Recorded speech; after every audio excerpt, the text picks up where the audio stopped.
샬롬, 말씀과 함께 또 새로운 날 묵상 가운데 가볼까요? 기도합니다.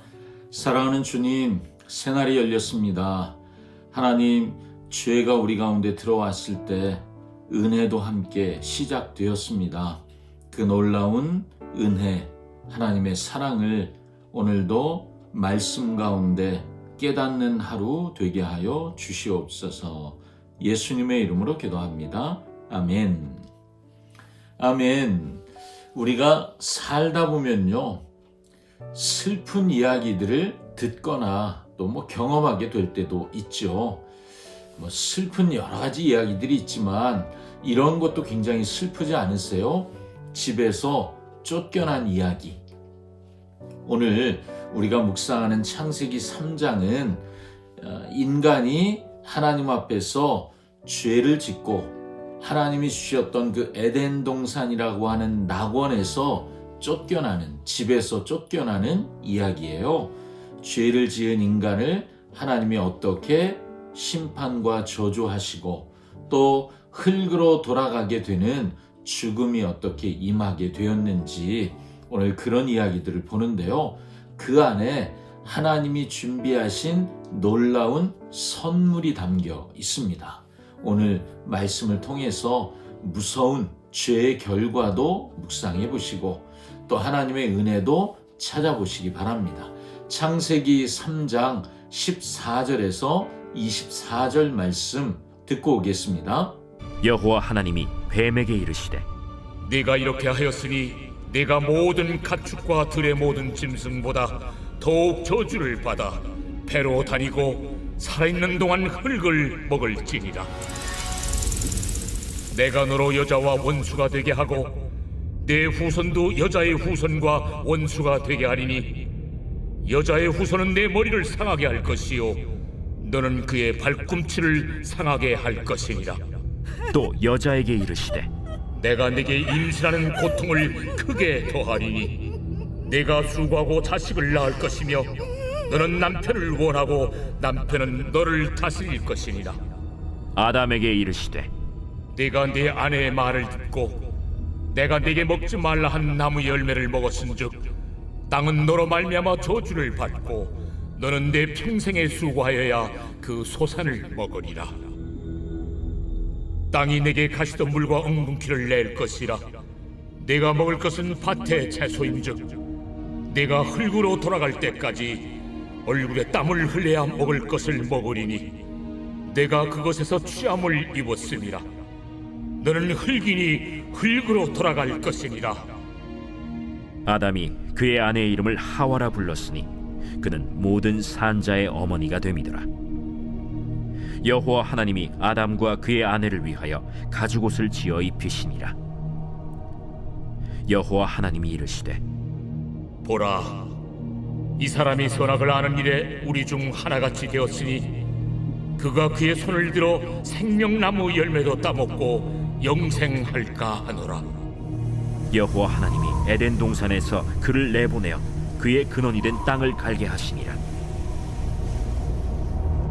이같이 하나님이 그 사람을 쫓아내시고 에덴 동산 동쪽에 그룹들과 두루 도는 불칼을 두어 생명나무의 길을 지키게 하시니라.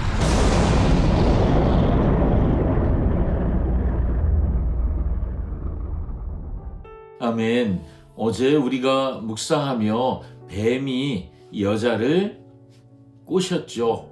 하나님의 말씀을 비틀어서 죄가 들어오게 했잖아요. 이제 하나님이 죄를 지은 순서대로 하나님의 심판을 뱀에게, 여자에게, 아담에게 선포하십니다. 뱀은요, 15절에 가장 중요한 말씀이 담겨 있는데 내가 너로 여자와 원수가 되게 하고 여자의 후손은 내 머리를 상하게 할 것이다.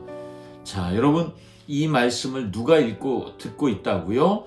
광야에 서 있는 이스라엘 백성들. 하나님이 광야에 있는 동안 그들에게 불뱀에 물려 죽어가는 정말 끔찍한 경험을 하게 하셨잖아요. 뱀은 그들에게 공포의 대상이에요. 그런데 하나님이 약속을 주시는 거예요. 여자의 후손이 언젠가 올 거야. 그 여자의 후손이 저 뱀의 대가리를 밟아 박살낼 것이다. 이것은 물론 장차 오실 메시아이신 예수 그리스도에 대한 예언입니다. 그래서 가장 첫 번째 나온 예언이기 때문에 원시복음 이렇게도 불러요. 그런데 사탄이 먼저 예수님의 여자의 후손의 발꿈치를 물어요. 그렇지만 그것이 죽일 수는 없는 거예요. 예수님이 오히려 사탄의 머리, 죽음의 권세를 밟아 버리시고 깨트리실 것이다. 이것이 이미 창세기에 예언되어 있다는 것. 여러분, 이게 놀랍지 않습니까? 심판 중에도 구원의 빛을 하나님은 계속 비춰주고 계십니다. 죄의 결과가 너무 비참한 것은 여자에게는 임신하는 고통을 크게 주시고, 너는 남편을 원하고 남편은 너를 다스릴 것이다, 이렇게 말씀하세요. 자, 여기서 원한다 라고 하는 말은 지배하려고 한다, 이런 뜻입니다. 그러니까 관계가 깨져버린 거죠. 서로 사랑하고 내 뼈 중에 뼈, 살 중에 살, 그런데 서로를 지배하려고 하는 관계 속에 들어가게 됐다는 거예요. 남자에게는 땅이 저주를 받아 가시덤불과 엉겅퀴를 낼 것이고, 평생에 수고하고 땀을 흘려야 먹을 수 있다. 이것이 저주가 되죠. 여러분, 하나님이 경작하라고 에덴 동산에 이들에게 일을 주셨어요. 그 일은 축복이었고 기쁨이었습니다. 이 즐거웠던 노동이 이제는 고통스러운 생존 경쟁으로 바뀌게 된 거예요. 여러분, 결정적으로 흙으로 돌아갈 거야. 너는 흙이었기 때문에 흙으로 돌아갈 거야. 죽음이 찾아왔습니다. 자, 생명의 동산 에덴 동산에 죽음이 선포된 거예요. 죄의 결과가 이렇게 무섭습니다. 이 절망적인 상황에 하나님이 또 하나의 선물을 이 아담과 하와에게 주시는데, 그것이 21절, 여호와 하나님이 아담과 그 아내를 위하여 가죽옷을 지어 입히시니라. 무화과 나무 잎은 금방 말라버리죠. 그 수치를 가려줄 수가 없어요. 그런데 하나님이 주시는 가죽옷은 영원히 그들의 수치를 가려줍니다. 그런데 기억해야 할 것은 이 가죽옷을 만들기 위해서는 필연적으로 어떤 짐승의 희생, 죽음이 있어야, 그래야 가죽옷을 얻을 수가 있는 거잖아요. 여러분, 죄는 어떻게 해결돼야 돼요? 누군가의 죽음, 희생 제물이 필요하다는 것을 보여주는 것이죠. 그리고 마지막으로 아담과 하와가 에덴에서 내보냄을 당하게 되고 생명나무로 가는 길이 막히게 됩니다. 여러분, 이것은 벌이지만 동시에 은혜입니다. 죄인인 상태 그대로 영원히 사는 것을 생각해 보세요. 이처럼 끔찍한 저주가 어디 있습니까? 하나님은 죄의 문제를 해결하신 후에 다시 영생, 생명의 영원함을 누리게 하시려고 길을 잠시 막으신 것이죠. 그리고 그 생명의 놀라운 복은 예수님이 이 땅에 오심으로 다시 열리게 됩니다. 우리의 죄와 우리의 수치를 가리기 위해 죄 없으신 어린 양 예수님이 십자가에서 피 흘려 죽으셔야 했습니다. 짐승에게는 가죽을 벗겨 가죽옷을 입혀 주셨지만, 이제 우리는 예수 그리스도의 피 흘림 덕분에 우리는 예수 그리스도로 의의 옷을 덧입게 되었습니다. 예수님의 의의 옷을 입은 사람만 하나님 앞에 설 수 있지요. 죄의 결과가 얼마나 무서운가 오늘 우리가 말씀을 통해 다시 보게 됩니다.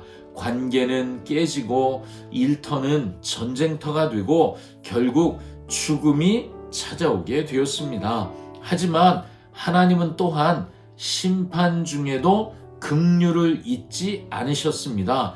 뱀의 머리를 밟아버릴 여자의 후손을 약속해 주셨죠. 예수님이 성취하셨습니다. 수치를 당한 자들에게 가죽옷을 입혀 주셨죠. 예수님이 가죽옷 대신 우리에게는 의의 옷을 주셨습니다. 자, 여러분, 나는 어떤 무화과 나뭇잎으로 내 수치를 가려보려고 애를 쓰고 계십니까?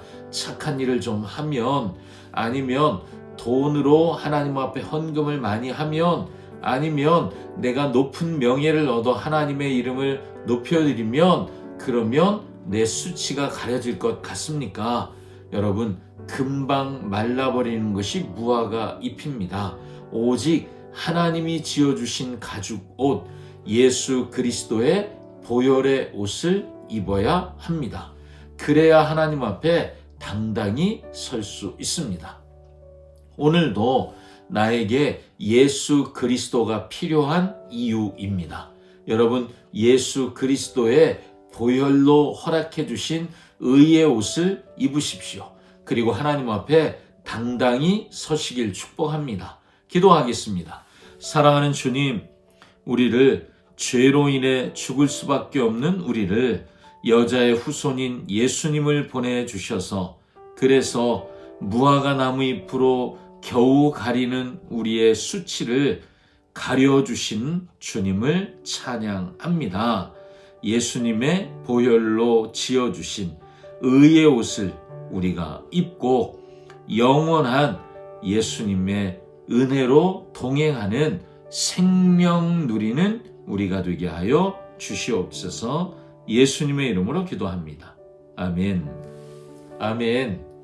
예수 그리스도 우리의 구주가 오늘도 우리와 함께 하십니다. 임마누엘, 샬롬.